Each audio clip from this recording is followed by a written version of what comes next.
لحظه عفو و رهایی از زندان. هزاران محبوس سالها در پس پنجره آرزوی رسیدن به این روز را میکنند، اما برای گروهی از زندانی ها قانون چنین آرزو را منع کرده است. آنها محبوسان یکمری اند. در بازداشتگاه و زندان نظامش سخت و پوشیده نگهداری می شوند.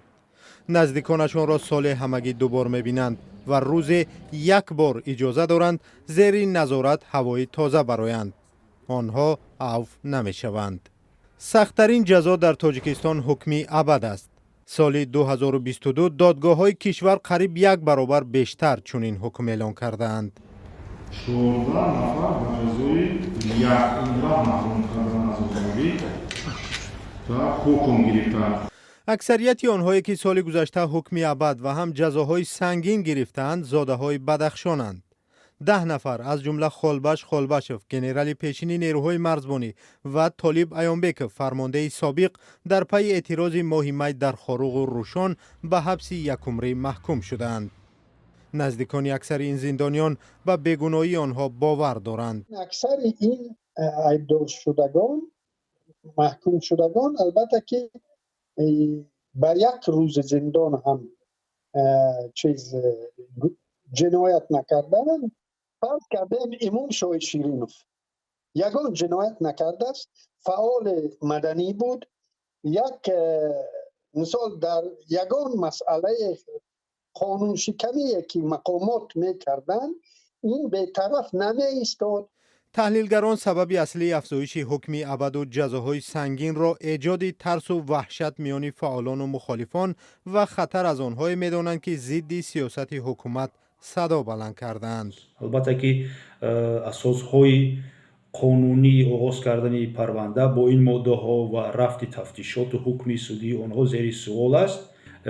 کسی اویدی اونه که شخص در آدم کشی در برای زوراوری غصب نبودن حکومت اشتراک داشت، همین عمل ها وجود داشتن یا نداشتن، کسی اون رو تحقیق خوب هم نمیکنه. چخیلی که ما میدونیم سیستم سودی مو سیستم نامستقل است و اون چیزی که مفتش و پروکورور نوشته به سود ارسال کردن اون رو آنها فقط تصدیق میکنن. سال 2004 بعد از اعلان مراتوریه یا تحریم به حکم قتل، تاجیکستان آن را به حبس یک عمری عوض و برای جنایت‌های وزنین مثل تروریسم، خیانت به دولت و کشتار وحشیانه و تجاوز به ناموس نابالغان حبس ابد تعیین کرد. شمار عمومی زندانیان یک عمری معلوم نیست. در میان آنها غفار میرزای فرمانده پیشین گارد ملی، سید عمر حسینی و محمد علی حید معاونان رئیس حزبی در تاجیکستان ممنوع نهضت اسلامی هستند. در 6 ماه یک مرتبه نزدیکان پدر را از پشت شیشه دیده میتوانند و وقتی آن هم خیلی محدود است. با وجودی یعنی همون سخت بودن نظام با شکنجه و با بعضی مشکلات های روبرو میشوند یا بعضی جزاهای وجود دارند که از سبب پوشیده بودن زندان های کشور معلومات ها درباره آنها خیلی کم است. مقامات معمولا ادعا درباره شکنجه و وضع بد در زندان ها را رد می کنند. برای محبوسان یک عمری تاجیکستان زندانی مخصوص ندارد. حکومت چند سال باز در گزارش ها به سازمان ملل متحد از تصمیم بنیاد زندانی علاهیده برای محبوسان یک عمری خبر می دهد. اما چیزی که نزدیکان این گروه زندانیان را نگران کرده است این است که با زیاد شدن شمار محبوسان سیاسی و محکوم به جزاهای سنگین در زندانهای پوشیده شرایط نگهداری تا رفت بدتر می شود.